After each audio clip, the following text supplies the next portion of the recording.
ઊભા કરાયેલા દબાણો પોલીસ બંદોબસ્ત સાથે રાખી હટાવવામાં આવ્યા હતા.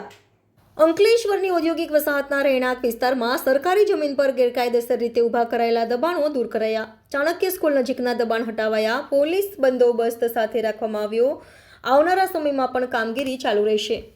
અંકલેશ્વર જીઆઈડીસીમાં ગેરકાયદેસર ઊભા કરાયેલ દબાણ નોટિફાઈડ એરિયા ઓથોરિટી દ્વારા દૂર કરવામાં આવ્યા હતા. અંકલેશ્વર નોટિફાઈડ એરિયા ઓથોરિટી દ્વારા ફરી એકવાર દબાણ હટાવવાની ઝુંબેશ શરૂ કરવામાં આવી છે, જે અંતર્ગત ઔદ્યોગિક વસાહતના રહેણાંક વિસ્તારમાં સરકારી જમીન પર ગેરકાયદેસર રીતે ઊભા કરાયેલા દબાણો દૂર કરવામાં આવ્યા હતા. જીઆઈડીસીમાં આવેલ ચાણક્ય સ્કૂલ નજીક માલધારીઓ પડાવ નાખી રહેતા હતા.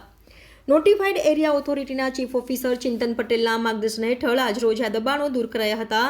દબાણકર્તાઓ સાથે ઘર્ષણ ન સર્જાય તે માટે ચુસ્ત પોલીસ બંદોબસ્ત સાથે રાખવામાં આવ્યો હતો. આગામી સમયમાં પણ જીઆઈડીસીના અન્ય વિસ્તારોમાં કરાયેલ ગેરકાયદેસર દબાણો દૂર કરવાની કામગીરી ચાલુ રાખવામાં આવશે. રિપોર્ટર અવી સૈયદ, અંકલેશ્વર.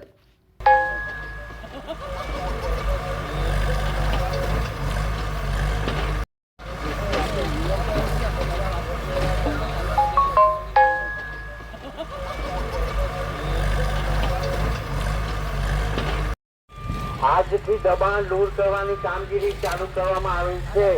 તાત્કાલિક જગ્યા છોડી દેવા જણાવવામાં આવે છે, અન્યથા અંતરની કોઈ જવાબદારી રહેશે નહીં.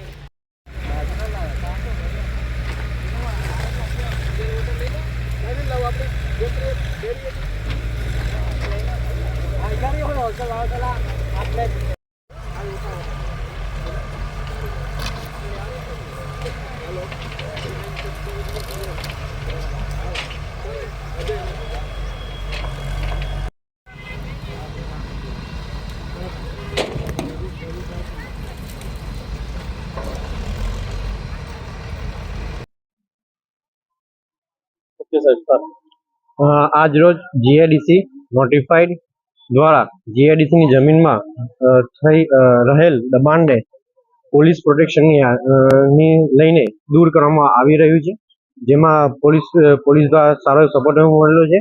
નોટિફાઈડ દ્વારા મશીનરીને બધી વ્યવસ્થા કરેલી છે અને તાત્કાલિક ધોરણે સરકારી જે જમીનમાં દબાણ હતું તે હવે જીઆઈડીસી દ્વારા દૂર કરવામાં આવે છે. સાહેબ, આજે વિસ્થાપિત થયેલા લોકો છે અહીંયા જે માલધારી સમાજના, એમના માટે કોઈ વૈકલ્પિક વ્યવસ્થાની જોગવાઈ થઈ છે કે નહીં? ના, એવી કોઈ અત્યારે જોગવાઈ નથી. અમારી જીઆઈડીસીમાં બધું રેસિડેન્શિયલ અને ઇન્ડસ્ટ્રી હોય છે, એમાં એમના માટે અહીંયા અત્યારે નથી કોઈ, પણ એ સક્ષમ કક્ષાએ કદાચ નિર્ણય લઈ શકે.